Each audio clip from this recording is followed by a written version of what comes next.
Good morning. This is Cub reporter Ken Cordero coming to you live out of Middletown, Rhode Island. The date today is September 14th, 2012. AD. My email is kencordero@americanonline.com. I'm being sponsored today by my good friend jewelry designer Christina Curtin out of Mystic, Connecticut, and her number is 1-860-463-4631. Now, in the news today, as our country has hit rock bottom and will continue to hit rock bottom under our Muslim president Barack Hussein Obama. Look at what's happening over in the Middle East. They're just rioting, killing our ambassadors. And what does our president do? He does absolutely nothing. If you're an actual American, I mean somebody that's gone through the proper process for becoming a citizen, that actually gets up and works in the morning, that actually values a dollar, how can you possibly vote for Obama? I mean, this guy is just so un-American. Him, his wife. You know, I was talking to somebody yesterday, and they made a very good comment. They said all you have to do is look in his eyes. This guy has no soul at all. Obama's the devil. That's it, plain and simple. Him and his wife too. I mean, I used to think that we lived in America. We've got food police now. Oh, but don't worry. You better obey those laws. You better not eat too much. You better not drink that 16-ounce soda in New York. But don't worry, if you're a criminal illegal alien and you want to come into our country, we're going to forget about you. That's all right. I mean, this is absolutely pathetic. How about if we actually had people in government working for us, the American people? You know, gas is at $4 a gallon now. How about if we had an energy policy that would drive the price of gas to like maybe $1.50. Maybe it could be 50 cents.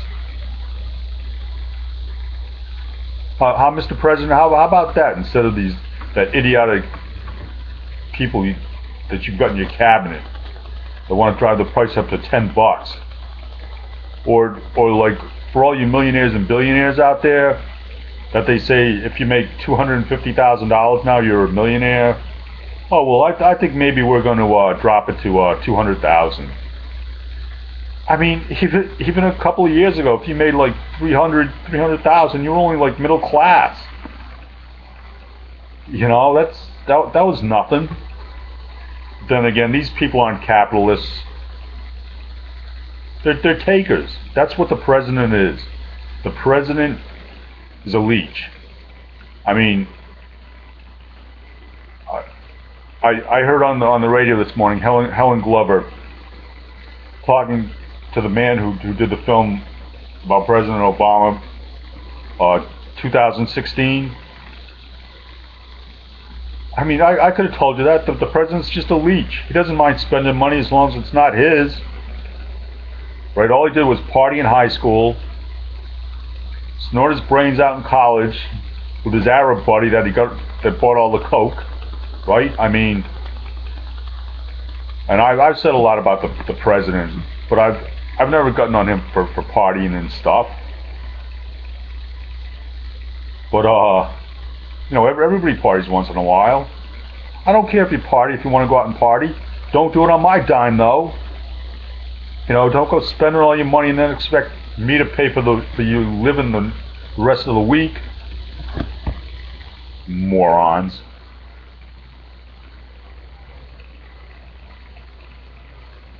And the Republicans in Congress, you know, Politics is like a chess game. You go move for move. And the Republicans we have in Congress, they are so inept. It's pathetic. These, you know, when they borrow money before and they start printing money, and you go, oh well, maybe they shouldn't be doing this and doing that. When it starts affecting our credit rating, and these politicians still do nothing. You know, government would be fine if they could just all be in the government themselves and they could just print money as much as they wanted and keep it within the government. But what the problem is, the government has to intermingle with the private sector. And that's where we get into trouble, because they can't just keep printing money. It devalues the dollar.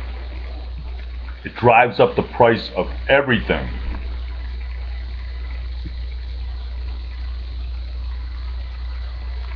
And these people don't care. How about if we just now Bernanke, these guys are so inept too. They're all pathetic. Oh, we're gonna just print more money, buy bonds.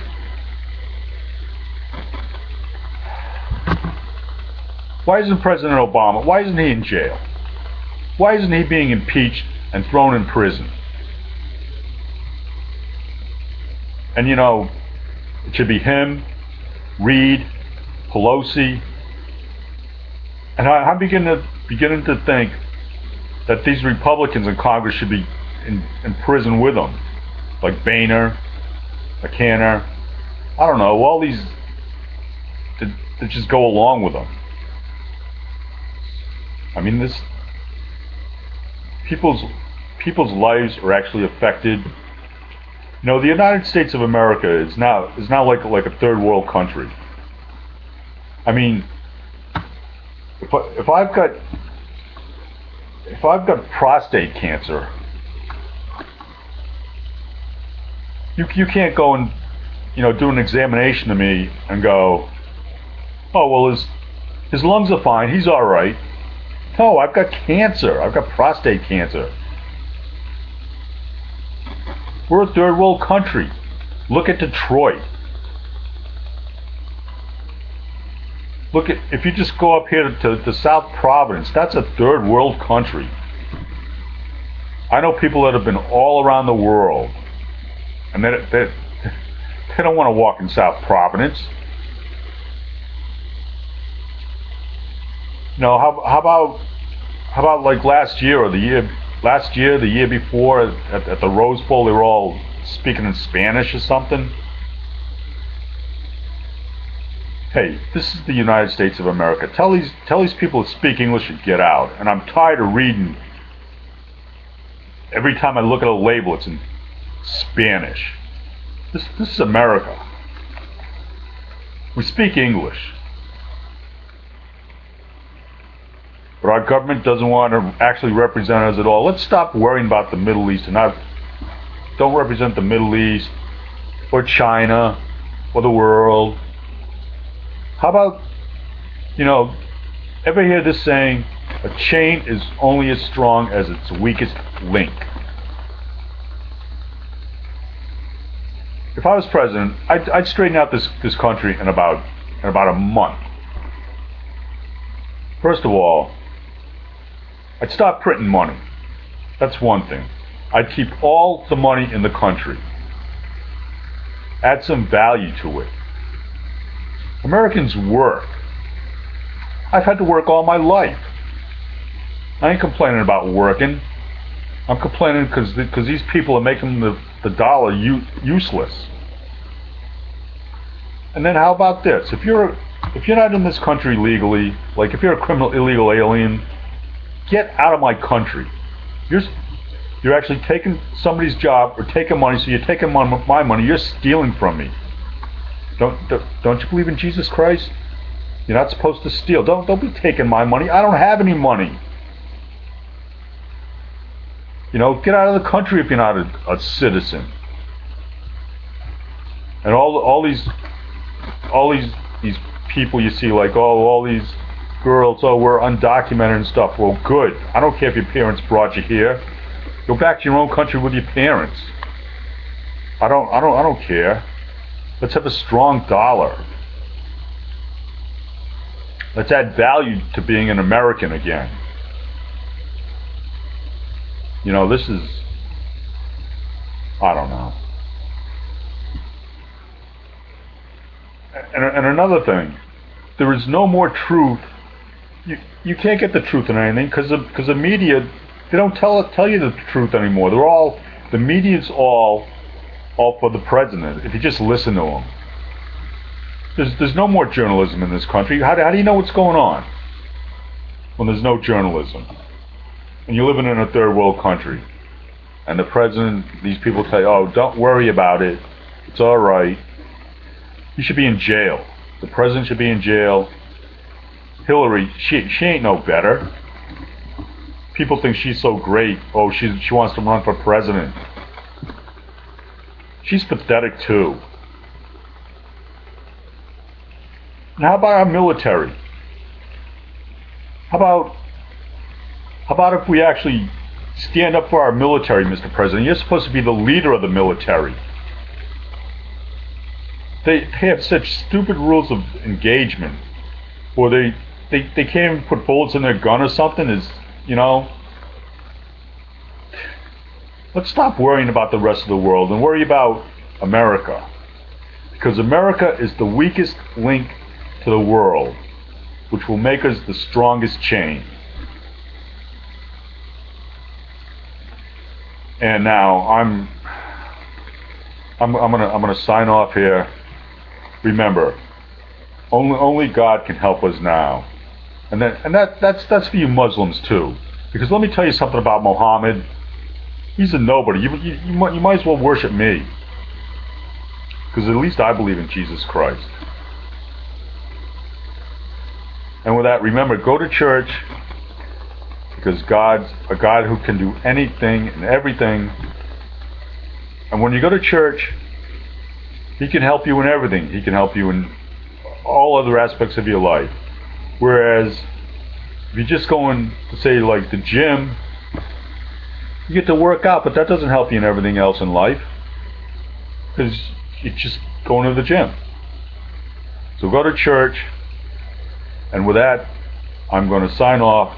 And thanks for tuning in to this segment of Ken Cordero, Cub Reporter. This I believe is the 31st edition. Thank you.